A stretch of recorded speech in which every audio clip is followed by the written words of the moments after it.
Hello everyone, this is Professor Ratajczyk. In this video we're going to cover 5 items. By the end of this video you should be able to find your team, know where to find some YouTube videos. You should be able to find the extra credit quiz due Saturday evening.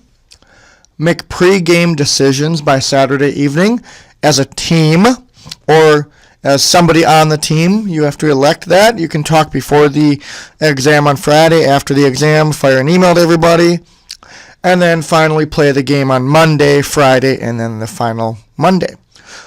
If you cannot get together as a team in the next couple of days, don't worry about it. The game allows you to win no matter what the pre-game decisions are. It's about the effort you put into the game when you're playing. So if you can't get together because somebody's got something going on in their schedule or whatever happens there, it's okay. You just got to make some decisions or I'll make them for you. Essentially what I'll do is I'll make the most common decisions that people have made in the past. If I don't get an entry from each team, that's what I'm going to do. So let's get started. Find your team. So we're going to go to Blackboard. If we go to Blackboard, you're going to see an international trade game entry down here. So you can go to International Trade Game website. This is my website that I've created for the game for you. It's not my public domain website. But first of all, to find your team, you go up here to where it says Team. It'll open up a Google Sheet. So Section A is right here. Section B, you click this blue link. It shows you your teams there. These are your teams. For example, Allison Grengs, you're on Team 1 with Christopher, Rachel, Jack, and Liam. Sorry, not Liam. My bad. My eyes are going bad. But Liam, Jacob, Cody, Caitlin, you're on Team 2. Okay. All the way down here, Brittany, Rachel, Megan, Tanner, and Jacob, you're on Team 5. We have an odd number in this class, so I had to assign it to one group. That's how it goes. Over here, Coral, Caleb, and Jordan, you're on a team. David, Keegan, Dylan, and Brady, you're on a team. Again, we had an odd number of groups, smaller class size, and the game favors diversity. So instead of having 3 teams for Section B, that'd be pretty boring. Believe me, it would be boring. The game would not function that well. It wouldn't be that exciting. The game can be played with 3 people. It's not a problem. Okay. Next thing on our hit list, watch some YouTube videos. Okay, so where do I find the YouTube videos? Well, if I go back to Blackboard, you can click on the game website again, which is here, but the YouTube videos on how to learn the game are right here. When you do that, it's going to bring up an introduction to the game. Don't worry about this being an old date, but it's going to bring up what the game is all about. What is the essence and spirit of the game? You get to choose your nation. Do you want to be an islander, mountainlander, riverlander, woodlander, desertlander, or grasslander? Each of them have their own unique benefits. So if we go back to the website and click on the landers, you're going to see those unique benefits. For example, islanders, they can produce berries, fish, and textiles. So they can produce 2 foods and textile, which is a raw material to make clothing. You need food, water, clothing, and houses in this game. So look carefully at mountainlanders. They are not able to produce food. They are not able to produce textiles. But they can produce ore, which you need for a house. They can produce wood, which you need for a house, and oil, which you need to run an army. So they're very industrial, but they do not have food or textiles.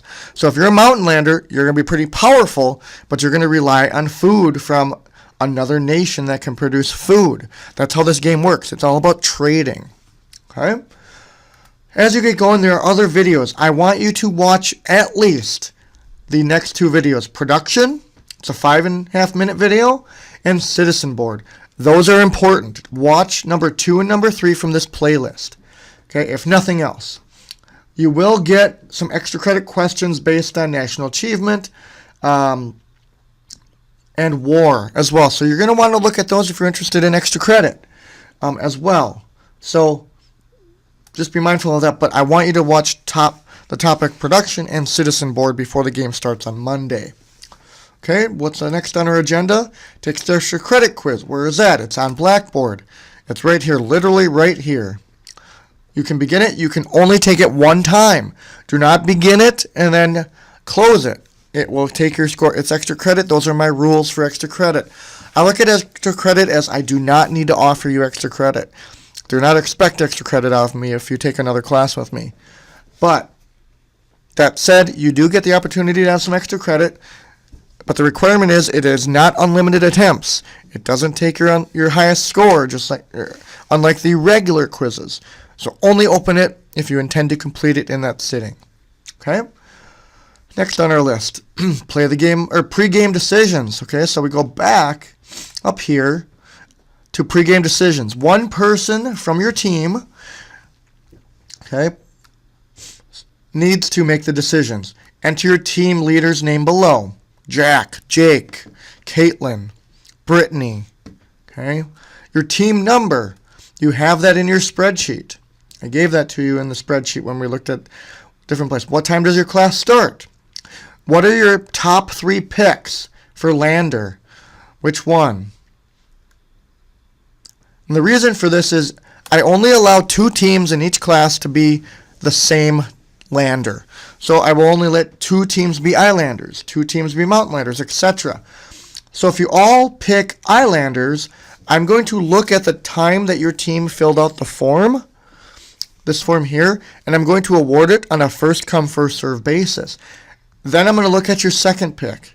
If, let's say that 3 teams decided they wanted to be Islanders, well, the first 2 get it.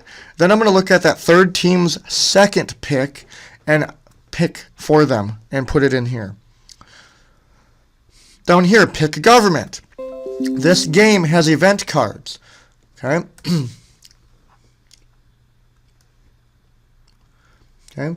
So you will learn about event cards that shape your economy when you look at this pick here. Essentially, and you can look here. You can look at event cards right here. Information. Read this. If you click here, you will see a document that shows you some examples of possible event cards that you could draw. Okay? Some of them are great. Some of them are bad. Okay? Some of them allow you to not produce in that round. Like Berserker's Rage. If you pick that card, you cannot produce any goods. So your economy has to plan well. Okay, that's the essence of the game. Trading and planning well. Planning in advance. Keeping your population alive. Scoring those 150 points. Okay? Which again, if you want to look over here for scoring rubric to see how you're going to be awarded points, this is how you do it. 60% of the points, you have to get wealth points. How do you know to get wealth points? Look at products. You'll see a little code. If you make an industrial metal, which requires you to cut out an ore object, and it requires you to cut out one of these, you'll get 2 points. All these different combinations allow you points, all the way down to here, where if you build a tank, it gives you 18 points, but keep in mind, each of these requires you to make one of these.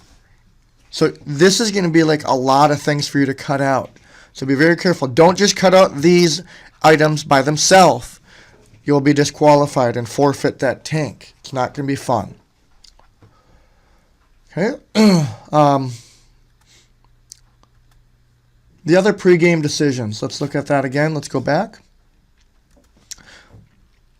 So while there is no impact directly in the game about picking event card or your government, picking your ideology, and picking your religion, they will impact your event cards. For example, if you're a Christian, you're going to get more event cards related to the Pope. If you are Buddhist, you're going to get more related to philosophy from Asia.